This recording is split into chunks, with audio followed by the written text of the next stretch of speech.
Muito bem. Então, que Deus seja honrado, louvado, exaltado, porque Ele é o único verdadeiro Senhor. Muito obrigado, Senhor, por tudo que o Senhor tem feito. A Ele toda a honra, glória e louvor para sempre. Amém? Eu quero convidar os irmãos, por gentileza, a se colocar em pé. Nós vamos ler uns 4 versículos da primeira carta, da Carta Universal do Apóstolo Tiago, capítulo 1, Carta de Tiago, capítulo 1,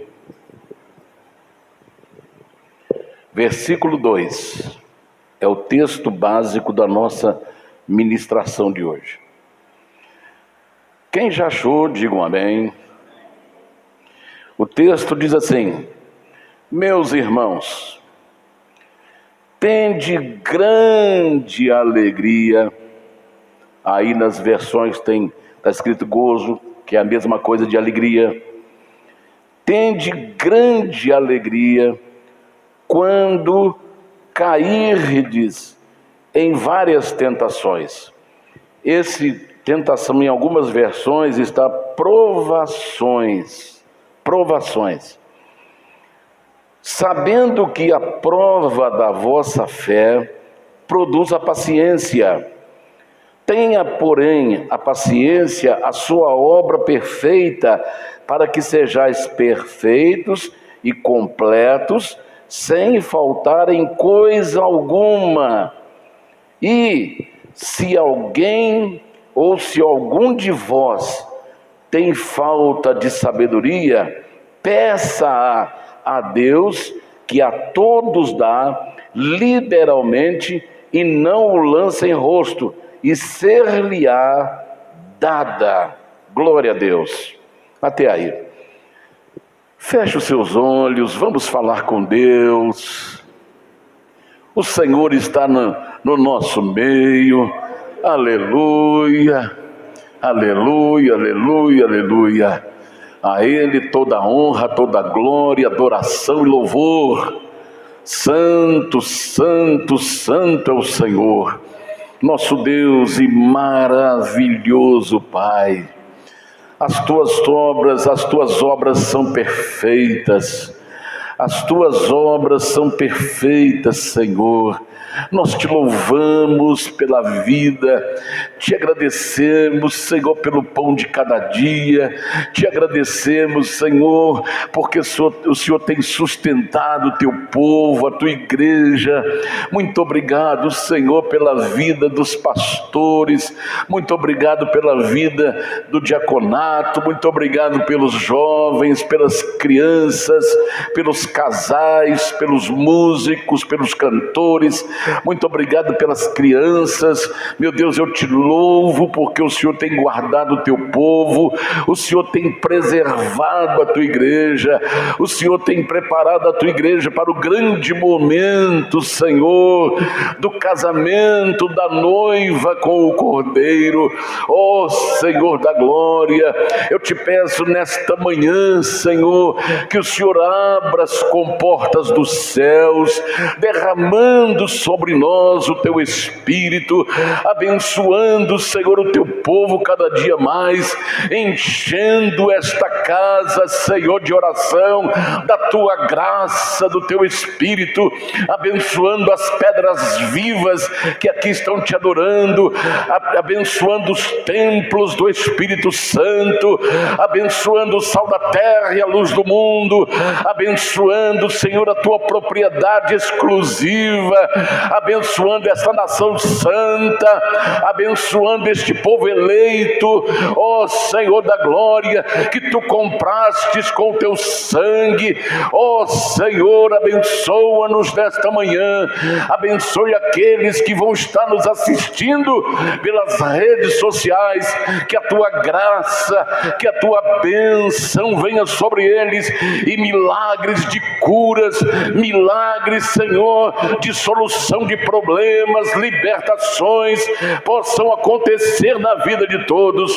Eu te peço a tua bênção, fale conosco nesta manhã, eu te peço em nome do Senhor Jesus, para todos sempre. Amém e amém, Jesus. Graças a Deus, graças a Deus. Podem vos assentar, irmãos, podem vos assentar. Obrigado, Senhor. Muito bem.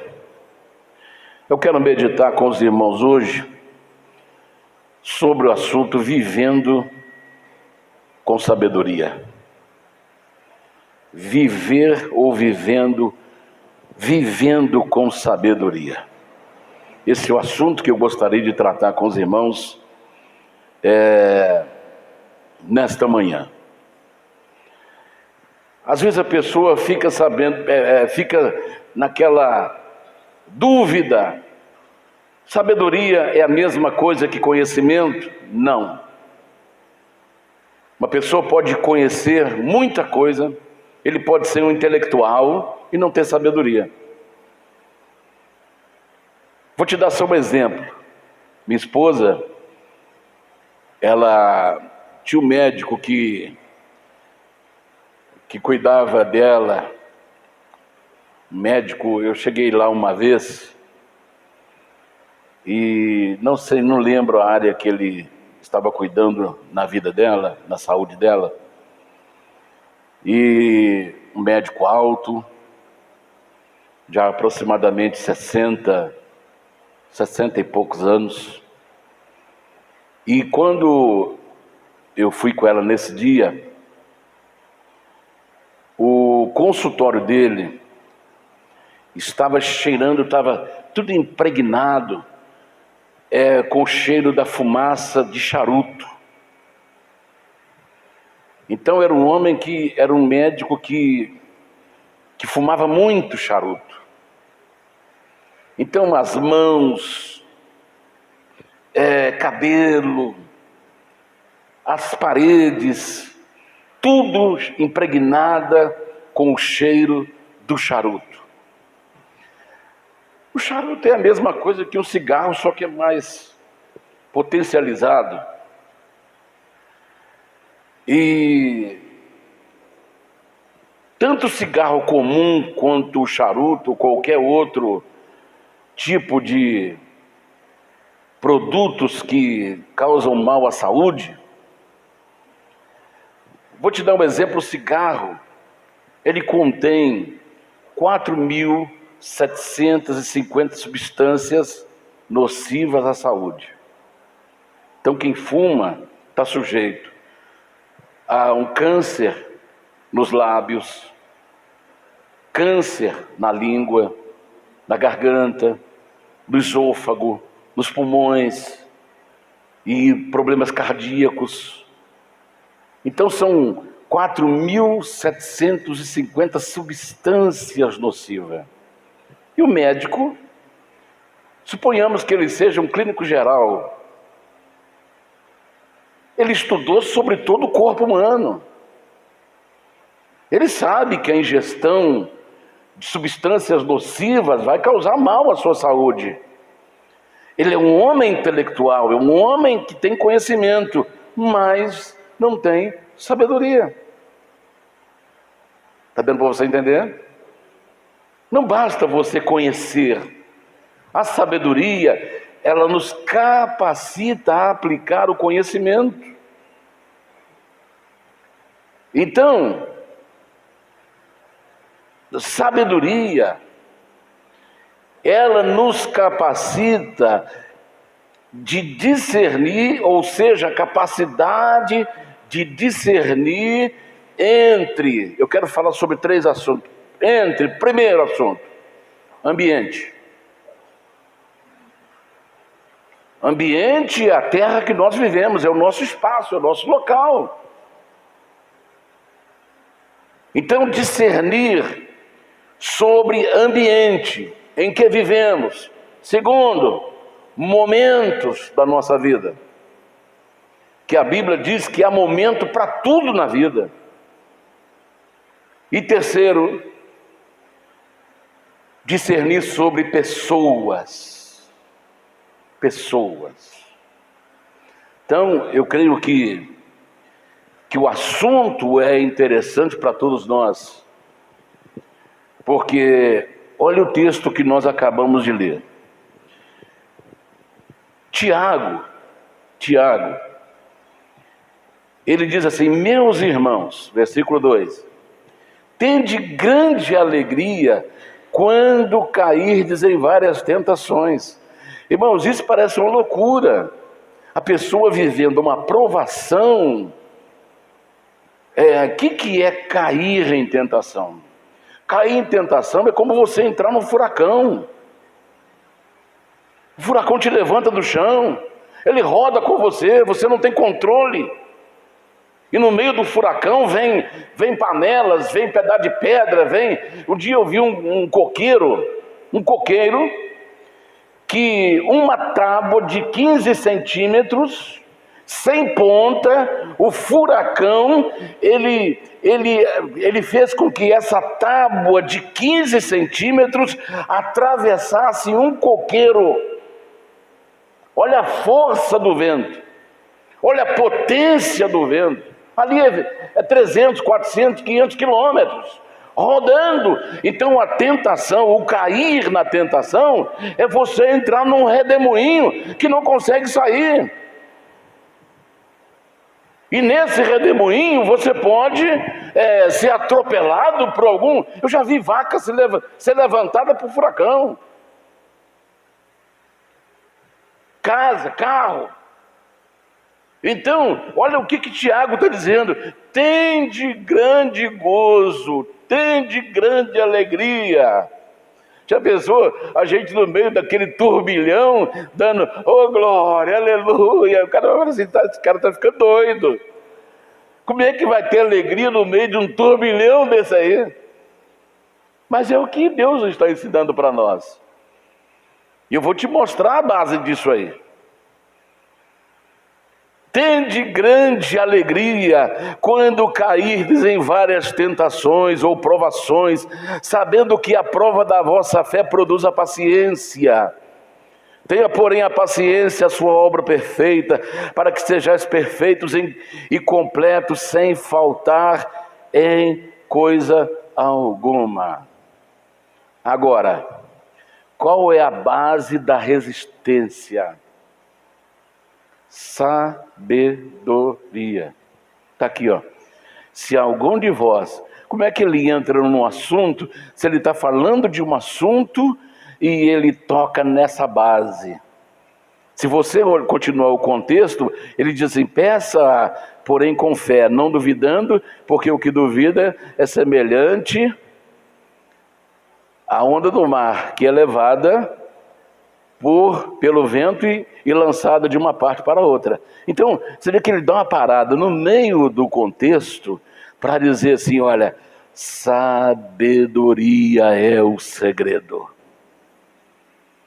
Sabedoria para a gente não cair, para nós não tropeçarmos, para nós não perdermos o que Deus nos deu, para nós ficarmos sobre os nossos pés, diante das adversidades, diante das lutas, diante dos vendavais, igual a irmã testemunhou aqui, o vento forte, ondas bravias envolveram suas vidas, mas para ficar firme, nós precisamos discernir todas as coisas. E ele diz assim: olha, a sabedoria é a capacidade para discernir o ambiente que nós estamos vivendo, discernir o momento que nós estamos vivendo e discernir pessoas.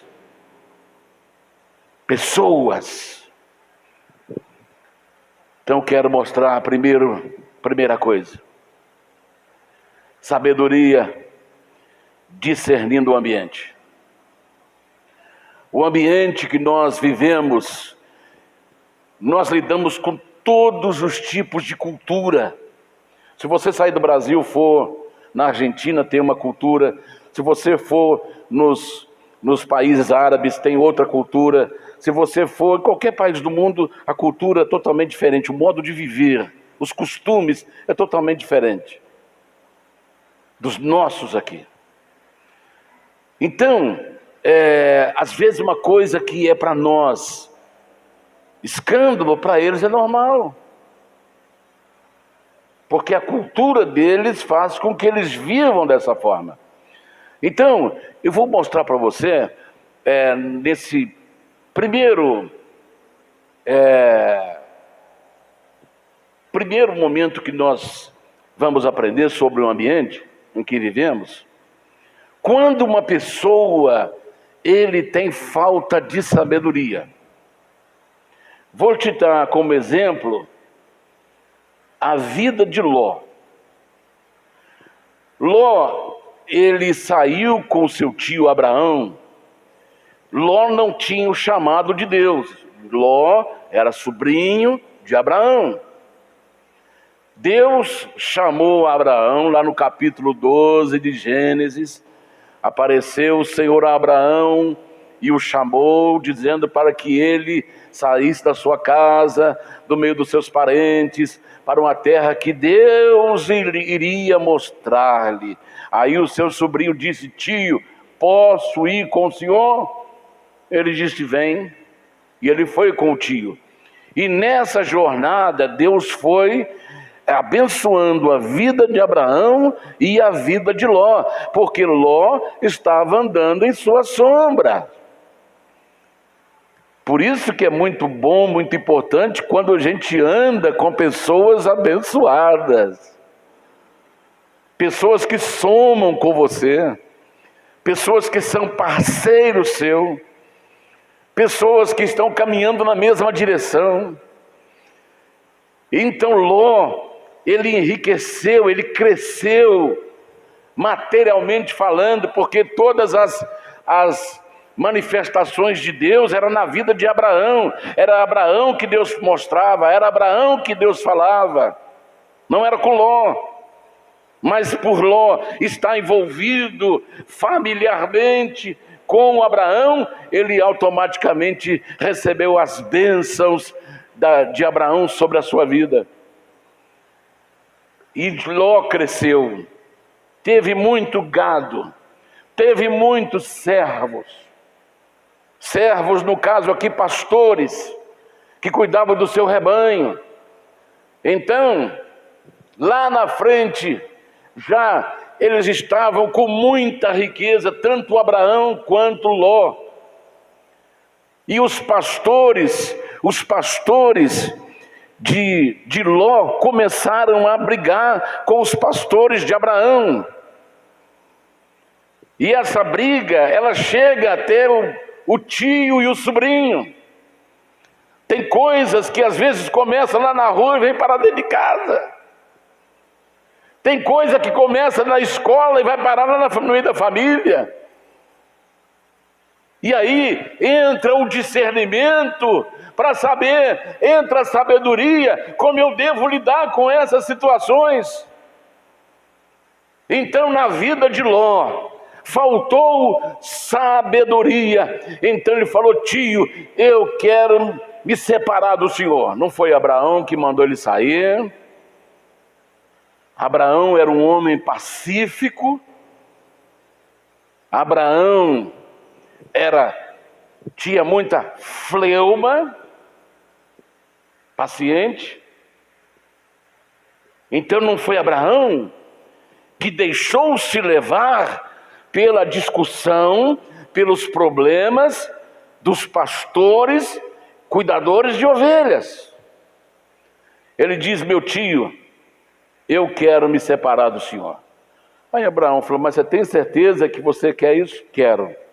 Então, olha, você mesmo vai escolher o seu caminho. Se você for para o norte, eu vou para o sul. Se você for para a direita, eu vou para a esquerda. Você pode escolher. Aí ele levanta os olhos. Ele vê as campinas de Sodoma, pasto verdejante, muita água. Ele falou: tio, posso escolher? Pode. Eu vou levar então, eu vou em direção a Sodoma. Aí ele foi montando acampamento, montando a sua fazenda, nas pastagens de Sodoma, que parecia o jardim do Éden. Tem coisa que parece que é muito bonita aos nossos olhos. Tem caminhos que ao homem parece direito, mas no final é caminho de morte. Aí ele foi montando a sua casa, foi montando as suas barracas, foi montando a sua fazenda, e ele resolveu então fixar sua moradia em Sodoma.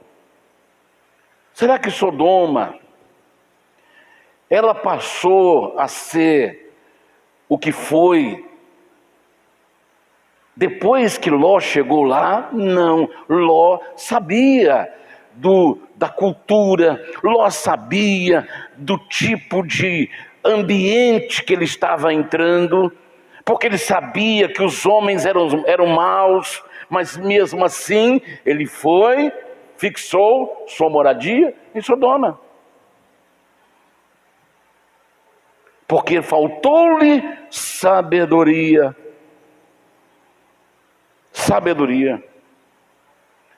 Então, ele começou a conviver com os homens mais cruéis que a Bíblia fala, com os homens mais nocivos que a Bíblia ensina, que a Bíblia relata.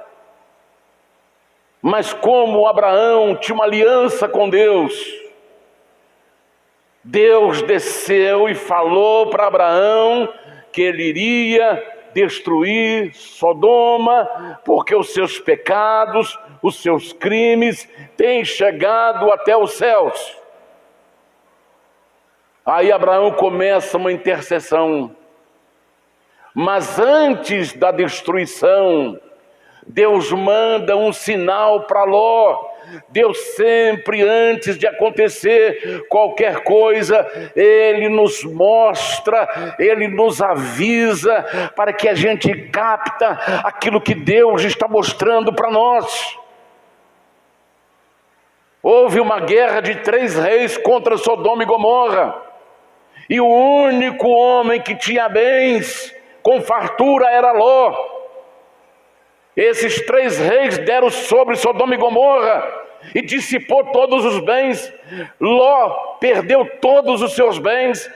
Seus filhos foram levados, suas filhas foram levadas, sua esposa foi levada presa, ele foi levado, seu gado, toda a sua fazenda foi embora, levado por esses reis. E a notícia se espalhou, 3 reis invadiram Sodoma e levaram muitos escravos e bens de Sodoma. E isso chegou aos ouvidos de quem? De Abraão. Então Abraão preparou 318 homens que nasceram ali nas suas tendas. Homens preparados, homens de confiança. Ele preparou esses 318 e foi atrás. Chegou lá, ele combateu contra esses reis, venceu, derrotou os inimigos e trouxe Ló, esposa, filhas e todos os seus bens de volta.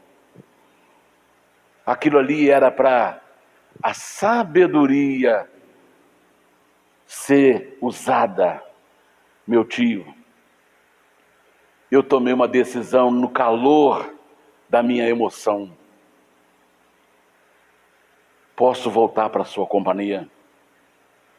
Porque às vezes a gente toma decisão sem pensar, sem refletir. Tomamos a decisão, viramos as costas e vamos embora.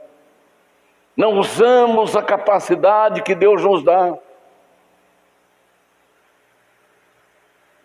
Às vezes falta sabedoria, mas Deus nos deu a psicologia natural.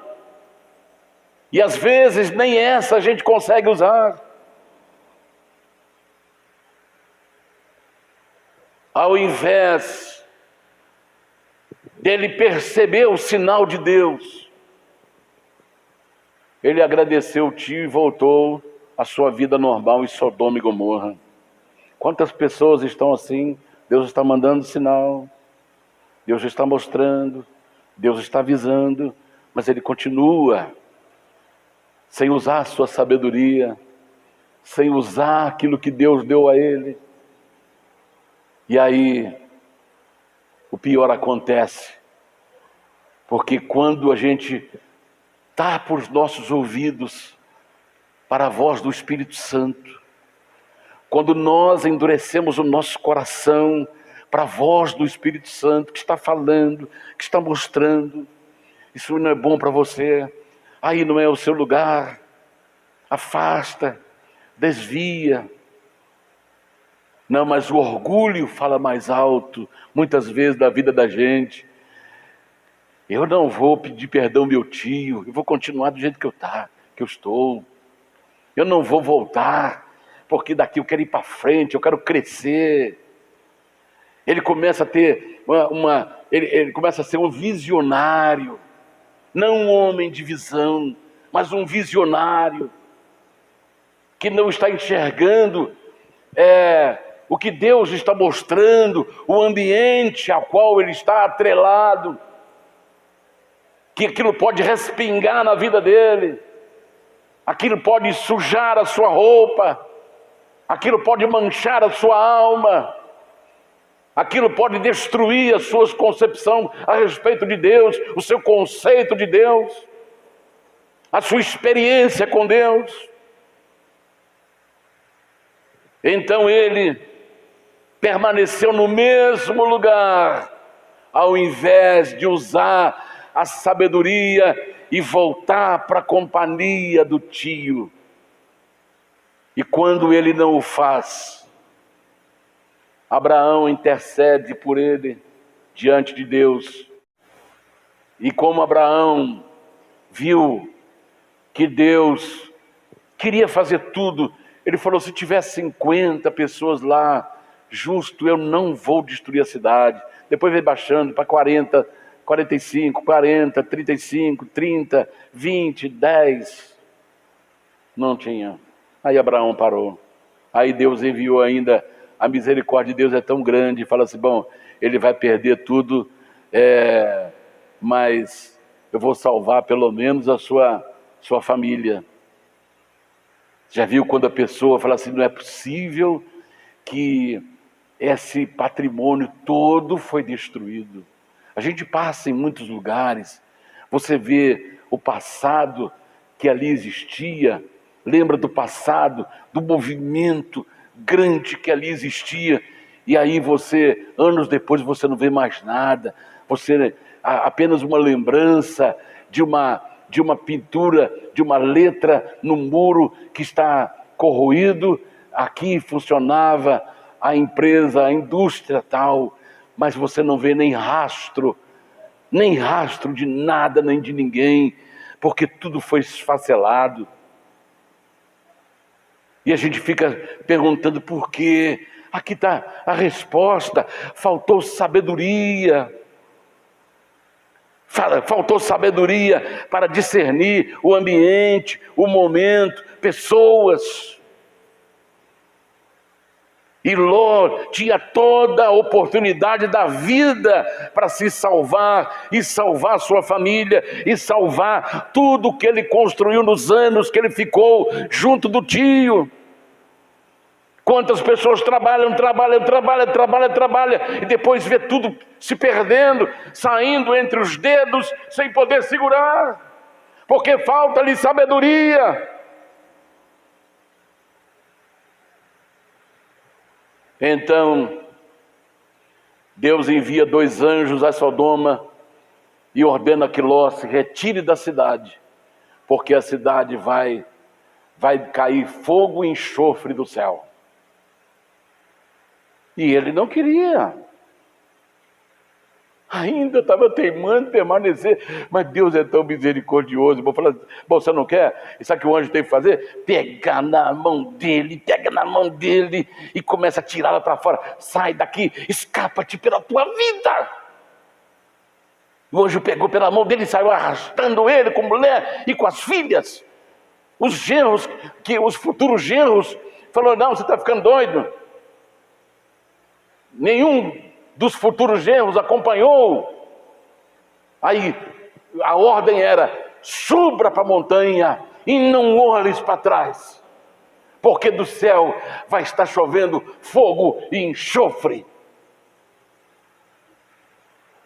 Então ele sai com uma pequena mochila de todo o patrimônio que tinha, porque ele não discerniu, faltou-lhe sabedoria na hora de tomar suas decisões, de fazer suas escolhas. Aí a mulher, não acreditando naquilo, ela olha para trás, se transforma numa estátua, porque não obedeceu às instruções de Deus. Aí vai Ló e as suas filhas, e lá acontece o incesto, o relacionamento entre familiares, relacionamento íntimos entre familiares. Aí gerou os amonitas e os moabitas, que são hoje inimigos ferrenhos de Israel. Olha o que virou a vida de Ló, porque ele tinha tudo, mas não usou a sabedoria que vem do céu, do Pai das luzes, em quem não há sombra nem variação de mudanças. Aleluia! A sabedoria é um dom do Espírito Santo. Uma pessoa pode não ter intelectualidade, mas se Deus der a ele sabedoria, ele fica mais sábio do que o intelectual que estudou a vida inteira. Então nós temos aqui o exemplo de um homem que não discerniu o ambiente onde ele estava inserido, o ambiente de maldade, o ambiente que era contra Deus, o ambiente que destruía princípios, que são verdades fundamentais, e ele perde tudo. Então muitos cristãos hoje estão vivendo como se tivesse no país de Alice, no país das maravilhas. Tem pessoas que estão vivendo e não estão discernindo o tempo que nós estamos vivendo, não estão discernindo o ambiente que nós estamos vivendo. Então, para despertar, Deus manda a sua palavra e diz que a igreja do Senhor, que são os templos do Espírito Santo, são as pedras vivas, são o farol, os luzeiros de Deus, são o sal da terra e a luz do mundo, é a propriedade exclusiva de Deus, é o povo eleito de Deus, é o povo comprado por Deus, é aqueles que pertencem a Deus, aqueles que foram comprados pelo sangue do Cordeiro. Então Deus manda um aviso para essa igreja, para que a igreja acorde, que nós não estamos vivendo num ambiente de felicidades. A felicidade, nós podemos fazer a felicidade com Deus, porque a palavra diz: feliz é o homem, feliz é a mulher que teme ao Senhor e anda nos seus caminhos. Não espera a felicidade desse mundo, mas a felicidade está em Jesus, a felicidade está no temor de Deus.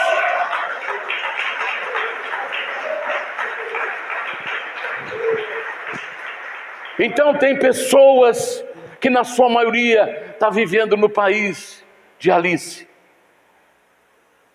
Mas a palavra de Deus manda um recado para nós. Está registrado em 2 Coríntios 4:4, que o século que nós estamos vivendo tem um Deus. O século que nós estamos vivendo tem um Deus com D minúsculo, nos quais o Deus deste século presente cegou o entendimento dos incrédulos, para que não lhes resplandeça a luz do Evangelho da glória de Cristo, que é a imagem de Deus. Então nós estamos vivendo num século que tem um Deus com D minúsculo, que domina as mentes e os corações dos incrédulos. E quando esse Deus, ele domina, ele tem 3 características para usar aqueles que ele dominou: matar, roubar e destruir. Então onde há felicidade neste ambiente? A felicidade nesse ambiente sou eu que faço, é você que faz na sua vida, na sua casa, na sua família, porque lá a sua família teme ao Senhor, e aquele que teme ao Senhor é feliz, feliz, bem-aventurado é o homem, a mulher que teme ao Senhor e anda nos seus caminhos, feliz será e tudo te irá bem. Aleluia, aleluia. Outro recado de Deus, 1 João 5,19, para essa igreja que está iludida com um mundo cheio de felicidade e de muita prosperidade. Vamos lá. Sabemos que somos de Deus e que todo mundo jaz no maligno. Todo mundo jaz no maligno. Todos que vivem no pecado, separados de Deus, estão debaixo da escravidão do diabo. O mundo está contaminado pelo mal. O mundo está contaminado. Outro recado de Deus. 1 João 2, 15 e 16. E esse recado é forte. Esse recado é uma ordem. É uma ordem para o Daniel. É uma ordem para nós como igreja. Não ameis o mundo, nem o que no mundo há. Se alguém ama o mundo, o amor do Pai não está nele. Porque tudo que há no mundo, a concupiscência da carne, a concupiscência dos olhos e a soberba da vida não é do Pai, mas do mundo. Então eu não devo colocar o meu amor no sistema. Isso não quer dizer que eu não devo amar as criações, ou as criaturas, que eu não devo amar onde Deus colocou você. Não é isso que Deus está falando. Deus está falando que nós não devemos amar esse mundo que está dominado por Satanás e pelos seus agentes, não amar as coisas que estão acontecendo no mundo. Tem pessoas que às vezes elas aplaudem quando diz assim: olha, vamos matar crianças no ventre. Lá na Argentina, o povo comemorou como se fosse final de Copa do Mundo, quando foi liberado o aborto na Argentina. Então, como servo de Deus, eu não posso amar isso aí, porque o princípio de Deus é o princípio da vida. E a vida, no primeiro momento que há a concepção,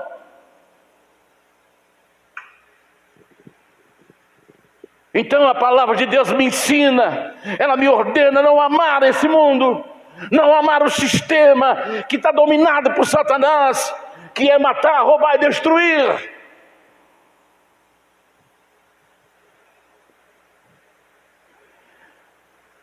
Aí ele diz para nós: por que você, Daniel, por que você, igreja, não deve amar o mundo? João 17, 16.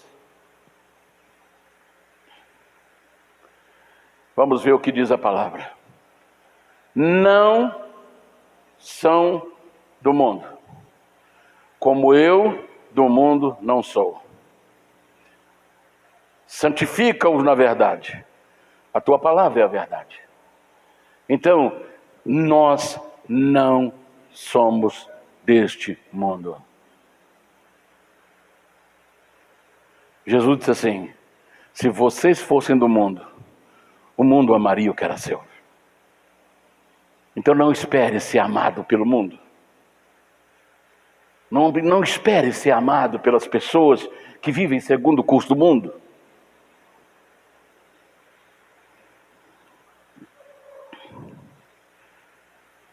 Romanos capítulo 12, versículo 12. Deus está nos dando mais outra ordem a respeito do ambiente ao qual nós estamos inseridos nele. Não vos conformeis com o mundo. Romanos capítulo 12, versículo 2. Não sedes conformado com este mundo. O que é ser conformado? Uniformizado, igualzinho, igualzinho ao mundo. Eu tive um sonho essa madrugada passada, de sexta para sábado. Eu até falei isso com o meu filho. Eu fiquei preso ao sonho. Eu não vou contar tudo, mas apenas uma parte que eu quero mostrar para você. Não é revelação, não é visão, é sonho. Mas foi uma coincidência, porque foi depois da oração da madrugada. Aí eu fui me deitar, depois da oração. E aí eu me vi numa igreja, mas não era aqui porque o púlpito lá era largo. O púlpito era grande. E tinha uma multidão. Aí eu estava só, as pessoas que estavam me ajudando não estavam comigo, estava na parte superior e lotado. E aí veio, aquela multidão começou a subir ao púlpito. Aí um homem de idade, um homem do cabelo branco, alto, ele estava com uma caixa amplificada, uma caixa de som, tocando uma música que não era o nosso louvor, não era o que cantamos, não era como louvamos a Deus, não era aquilo que adoramos a Deus, porque adorar a Deus é cantar os seus tributos, os seus atributos, onipotência, onisciência, onipresença. Louvamos a Deus quando cantamos a sua natureza divina, a sua natureza santa.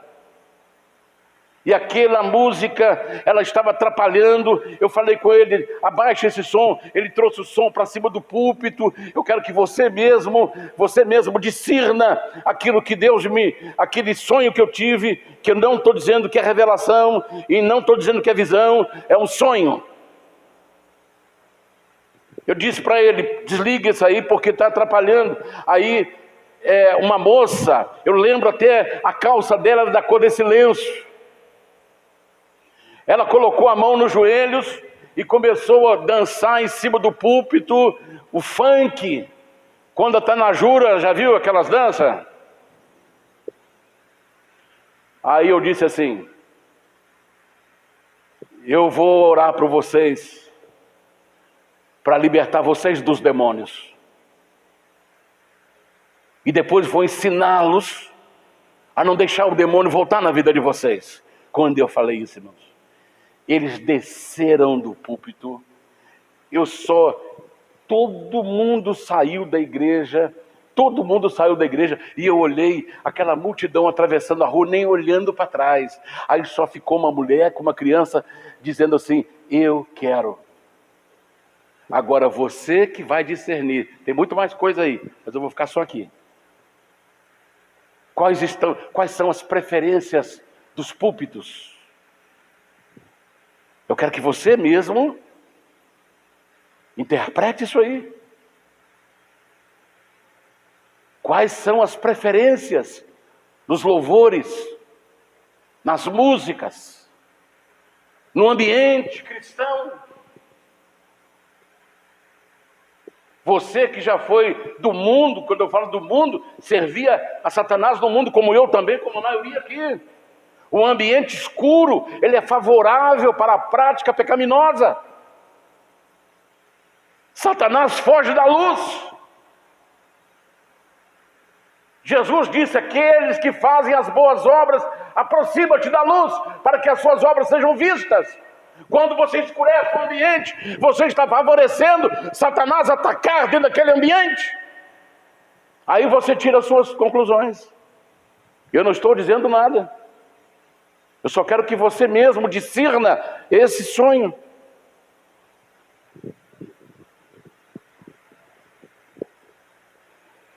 Não vos conformei, não assume a forma do mundo.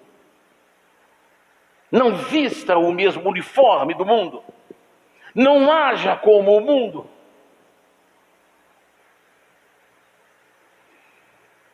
E Jesus disse lá no capítulo 10 de Mateus, verso 16: eis que vos envio como ovelhas no meio de lobos. Lobo tem uma preferência por ovelhas, porque ela é uma presa fácil, presa facílima, porque ela depende do pastor. Toda ovelha depende do pastor.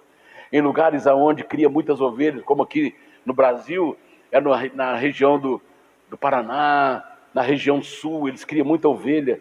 Então tem um cão pastor. Aquele cão pastor, ele sai e vai buscar as ovelhas, tudo, e reúne elas tudo no curral para guardar. Mas antigamente, os pastores andavam com cajado. Cajado, o que é cajado? Sinal, símbolo de autoridade. Está faltando pastores para cuidar de ovelhas. Está faltando pastores com cajado na mão, porque eles não estão preocupados em perder ovelhas para a serpente, para os lobos. O cajado, ele tinha uma curva em sua ponta. Aquela curva, ela tinha significado para puxar a ovelha que está desviando do rebanho e laçar o seu pescoço com aquela curva do cajado e puxá-la para o caminho junto com as outras ovelhas. E o cajado tinha uma outra função. Todos os buracos que tinha no pasto, antes de soltar as ovelhas, de espalhar as ovelhas, o pastor ia em cada buraco, em cada buraquinho, e colocava o seu cajado para ver se não tinha alguma náusea, que era as serpentes do deserto. Ele não deixava que as serpentes picassem as suas ovelhas, porque o veneno da serpente é mortal, é mortífero, e nós estamos vivendo hoje, a palavra de Deus fala que Satanás é a antiga serpente, e como pastor, como servos do Senhor, as pessoas precisam se preocupar com as serpentes que estão em cada buraquinho para poder não picar suas ovelhas, matar as suas ovelhas. E para isso ele tem que usar o cajado de autoridade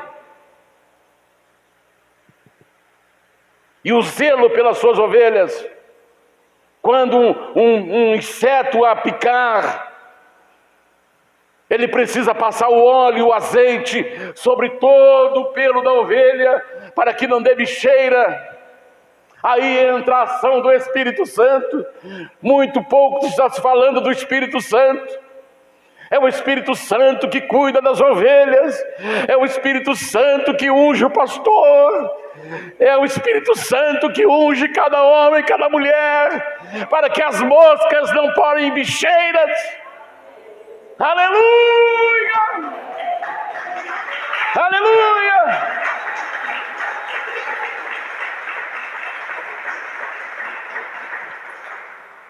Igreja do Senhor, identifique o ambiente ao qual nós estamos inseridos.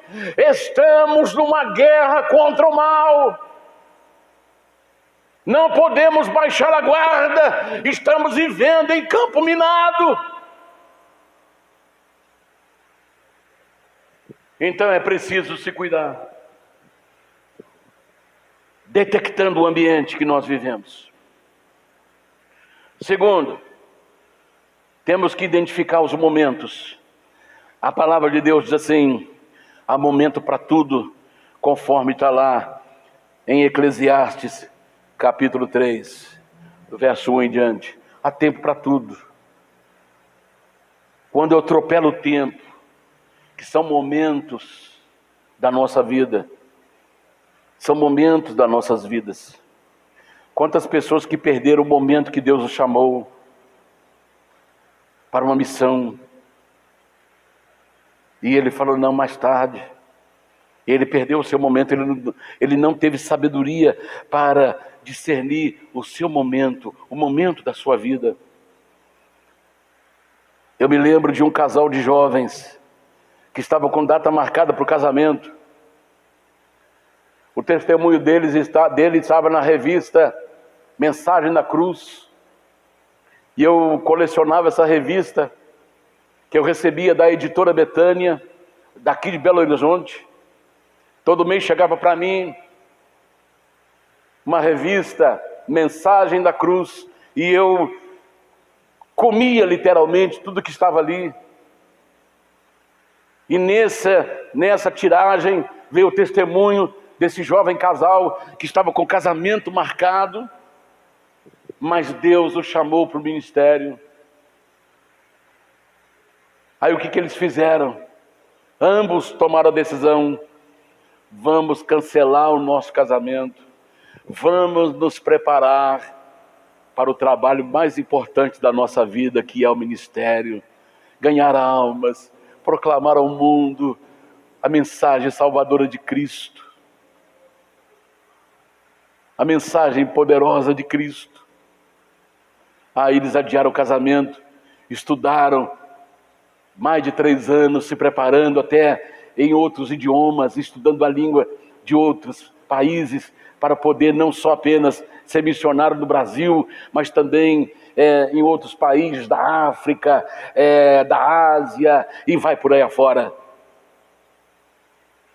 E aí, quando eles se formaram, eles se casaram e partiram para fazer a obra de Deus, porque eles tiveram sabedoria para discernir o momento da vida deles. E quantos estão chorando hoje? Eu já vi também isso, a pessoa dizer assim, a dar o seu testemunho: olha, Deus me chamou, mas eu coloquei as minhas prioridades na frente de Deus, e hoje eu quero fazer a obra de Deus, não consigo mais. E desaba a chorar. Desaba a chorar. Teve um outro que ele trabalhou, ele se converteu com 19 anos.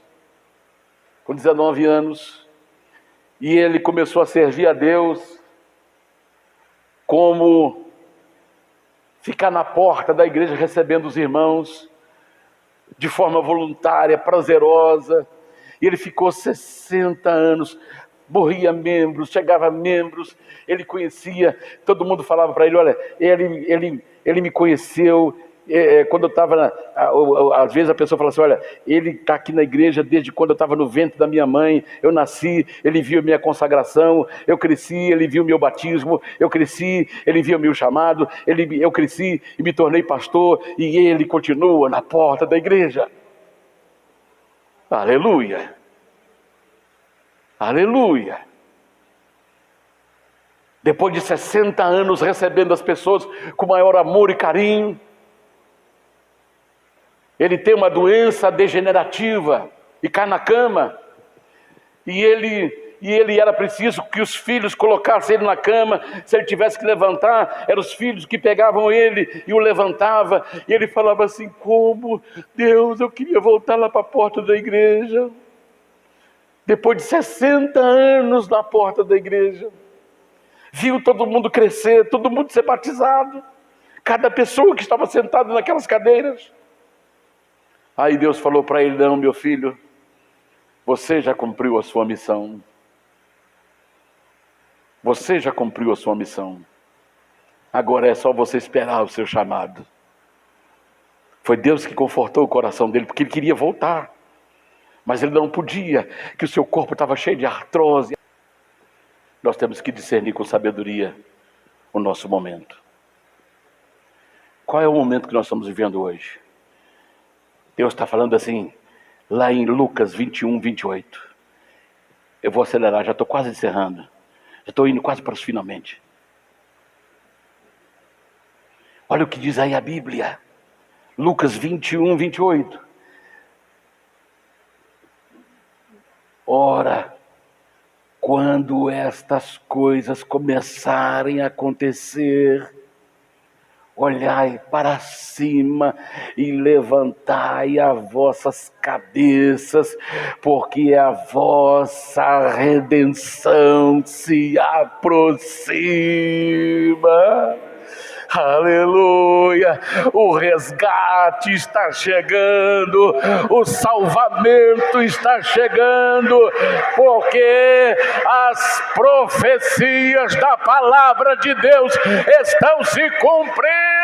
Levante a vossa cabeça, levante e olhe para cima, porque o seu resgate está chegando, o seu salvamento está chegando.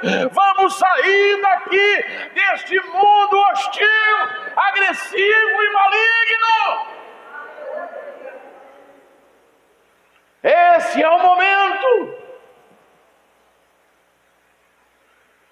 É o momento que Deus vai tirar a sua igreja desse ambiente hostil, agressivo, ameaçador.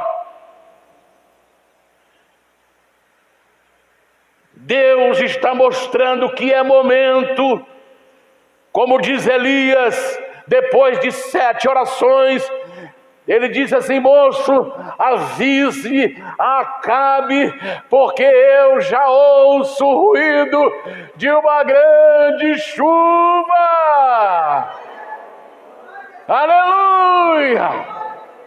Assim como a igreja nasceu cheia do Espírito Santo, lá no cenáculo, 120 irmãos foram cheios do Espírito Santo. Ali a igreja nasceu. Assim como ela nasceu cheia, ela vai terminar a sua vida na terra, o seu momento na terra, triunfante, cheio do Espírito Santo.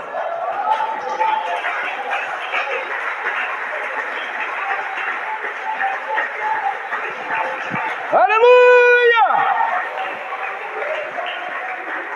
Aleluia! Porque a própria palavra diz em Ageu 2:9, lá o Espírito Santo desceu sobre 120. Agora no final da igreja, o Espírito Santo descerá sobre milhões, e o barulho será grande, o movimento será grande, o vento será muito forte, porque o Espírito Santo será derramado sobre homens, sobre mulheres, sobre crianças, sobre jovens, sobre doentes, e aleluia, a evangelização mundial vai acontecer, porque Deus vai despertar crianças, jovens, homens e mulheres para proclamar as verdades do Evangelho de Cristo. Então haverá um forte derramamento do Espírito, porque a glória dessa última casa será maior do que a da primeira, diz o Senhor dos Exércitos. Aleluia! E neste lugar darei a paz, diz o Senhor dos Exércitos. Oh, que glória! Aleluia! Aleluia, aleluia! Você está vendo como é que Deus já está levantando crianças? Deus está botando para a criança, porque criança é pura. Uma criança um dia acordou chorando de madrugada. Aí a mãe: por que você está chorando, minha filha? Mãe, ele me falou. Fala: mas quem te falou? Ele me falou. Eu vi ele, mãe. Ele é muito bonito. Ele é muito lindo, mamãe. E ele falou que está voltando. E a criança chorava copiosamente. Então Deus vai levantar crianças no mundo inteiro. Vão falar, vão proclamar. Jovens vão ser despertados, vão proclamar. Homens serão despertados, mulheres serão despertados em todos os cantos do planeta. para proclamar que Jesus está voltando. E por último, a sabedoria me dá discernimento do ambiente, a sabedoria me dá discernimento do momento que estamos vivendo, e a sabedoria me dá discernimento sobre pessoas. E existem pessoas boas, existem pessoas malignas e existem pessoas de Deus. Olha o quanto nós precisamos de sabedoria. Aí Jesus deu um sinal de como nós devemos identificar essas pessoas. Mateus 7, 16 e 17. Vamos ver como é que nós identificamos essas pessoas. Mateus 7, 16 e 17. Por seus frutos o conhecereis. Porventura colhem-se uvas dos espinheiros, ou figos dos abrolhos? Assim toda árvore boa produz bons frutos, e toda árvore má produz frutos maus. É dessa forma que nós vamos identificar quem é bom, quem é maligno e quem é de Deus. Pelos frutos o conhecereis. A Bíblia fala de um homem bom chamado Cornélio. Não vou nem entrar em detalhes para não prolongar. O homem era tão bom, ele era um centurião. Centurião é um capitão que comanda 100 soldados. A própria palavra diz 100, centurião. Vem de 100. Ele comandava 100 homens. E esse homem era temente a Deus, ele orava todo dia. Ele ajudava as pessoas necessitadas. Ele era tão bom, ele não era cristão, não era crente, ele só fazia suas orações e mostrava o quanto ele tinha um coração que era bom, o coração que tinha empatia, que sofria com a necessidade do outro. Então Deus mandou um anjo na casa dele. E esse anjo falou: vai, manda chamar Pedro para que ele te fale tudo o que você precisa ouvir. E Pedro foi lá, pregou a palavra para ele. E assim como foi em Jerusalém, o Espírito Santo derramou sobre a casa de Cornélio. E eles foram batizados com o Espírito Santo e depois batizados nas águas. Então Cornélio é o símbolo da pessoa boa, que Deus vai trabalhar no coração dele para que ele tenha o conhecimento da verdade. Existem pessoas malignas, e essas pessoas malignas, muitas delas já tiveram nos púlpitos, como Paulo, ele escreve a Timóteo na sua segunda carta, dizendo: Timóteo, tome cuidado com Alexandre, o latoeiro, o ferreiro, porque ele me fez muito mal, tome cuidado com ele. Quem era Alexandre o latoeiro? Era obreiro que trabalhava e pregava junto com Paulo. Ele se levantou contra Paulo e quase destruiu a vida e ministério de Paulo. Aí Paulo imediatamente denuncia-o, que ele era um falso cristão, que ele era uma falsa pessoa. Então Timóteo, tenha cuidado com Alexandre o latoeiro, porque ele me fez muito mal. E quantas pessoas estão aí fazendo mal para a igreja do Senhor, levando as pessoas à destruição, matando a vida espiritual das pessoas, matando elas de decepção, de frustração, porque arrancaram até o couro da pessoa. Esses vampiros, esses sanguessugas, esses morcegos. Quando você vê alguém, Deus está me revelando aqui que tem pessoas que vão dar isso ou aquilo. Deus está me revelando que você vai dar o seu carro. Deus está me revelando que você vai dar a sua casa. Fala com esse sujeito, vá catar coquinho.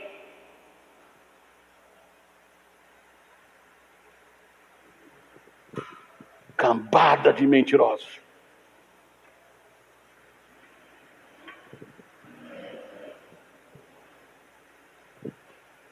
Sabedoria para discernir os malignos, que tem a sua lábia doce, mas eles destilam o fel. ele cheira problema.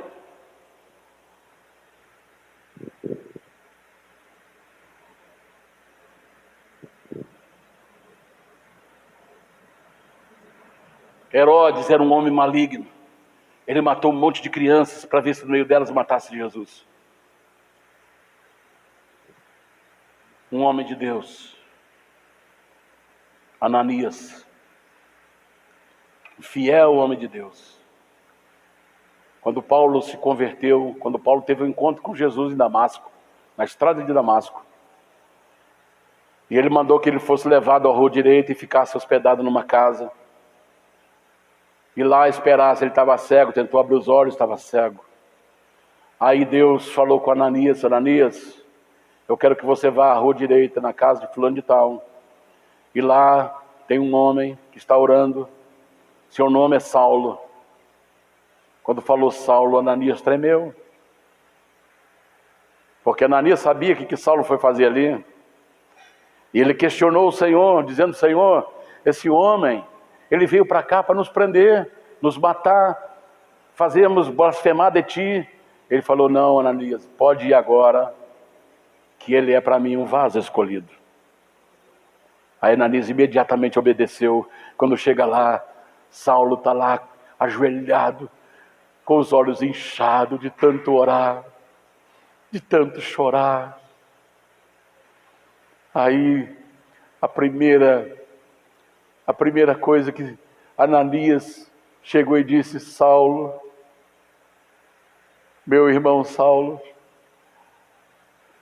aquele Senhor que te apareceu lá na estrada de Damasco, ele mandou que eu viesse aqui e recuperasse as vistas e fosse batizado. Aí ele aproximou daquele homem, que ele sabia que ele tinha feito tanta maldade, pôs as mãos sobre ele: Saulo, meu irmão, e orou por ele. Enquanto ele orava, 2 escamas caíam dos seus olhos. Caíam 2 escamas dos seus olhos. E ele abriu os olhos e viu Ananias.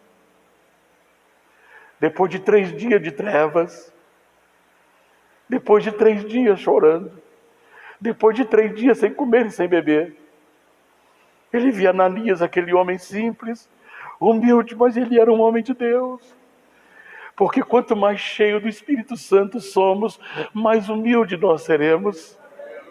Quando você vê arrogância numa pessoa que diz que é de Deus, sai fora dela, porque ela está enganando você e está enganando a si mesmo. Eu faço, eu sou. Quando eu sou, só existe um, que é Deus. Ele é o grande eu sou. Eu gosto de dirigir as pessoas: olha, nós vamos fazer isso, nós vamos fazer aquilo. Mas você e quem? Não nós. Eu, o Espírito Santo e Jesus. Nem eu. Eu é ego. Ego grande. Você reconhece o homem de Deus quando o seu ego está crucificado. Quanto mais cheio do Espírito Santo, mais humilde ele é. Mais simples ele é.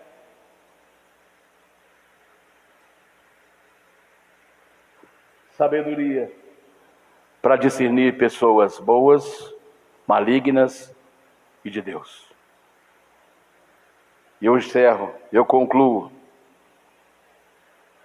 Em meio a esse ambiente hostil, quer dizer, um ambiente agressivo, de homens malignos, ameaçador, em meio a esse momento que nós estamos na expectativa de um grande avivamento para o arrebatamento da igreja, Jesus disse assim: eis que estou convosco todos os dias, até a consumação do século. Aleluia, aleluia, aleluia, aleluia, aleluia, aleluia, aleluia, aleluia, aleluia. Se ele vier agora, nós vamos estar com Ele. Se Ele não vier hoje, Ele vai estar conosco. Então, Ele vindo agora, ouvindo depois, Ele está conosco. Aleluia, aleluia, aleluia. Eis que estou convosco todos os dias, até a consumação dos séculos. Aleluia. Eu quero que você agora se coloque em pé, por gentileza. Eu quero convidar toda a igreja para vir aqui para frente, e você vai pedir, porque sabedoria é o dom do Espírito Santo. Então, Senhor, eu quero ser cheio de sabedoria, eu quero ser cheio do Espírito Santo, eu quero ser avivado nesta manhã, eu quero avivamento para a minha vida. Me encha, me encha, me encha do Espírito Santo. Aleluia, aleluia, aleluia. Aleluia, aleluia. Já ouço o barulho de uma grande chuva. Oh, aleluia. Aleluia, aleluia, aleluia. Seguro na mão da mamãe, seguro na mão do marido, seguro na mão da esposa. Se você não está com seu marido, com a sua esposa, seguro na mão da irmã aí. A irmã segura na mão da irmã, o irmão segura na mão do irmão. E agora você vai falar: Senhor, eu quero, Senhor, eu te peço, porque a tua palavra diz que o Senhor dará. Peça com fé que o Senhor vai te dar, e Ele não vai recusar a te dar a sabedoria que vem do céu, que vem de Deus, que vem do Pai das luzes, em quem não há sombra nem variação de mudanças. Aleluia. Comece a pedir agora, porque a glória vai encher esse lugar, a glória do Senhor vai encher esse lugar. Abre a sua boca, confesse com Deus: Senhor, eu quero, Senhor. Abra as comportas dos céus e derrame sobre mim a tua graça.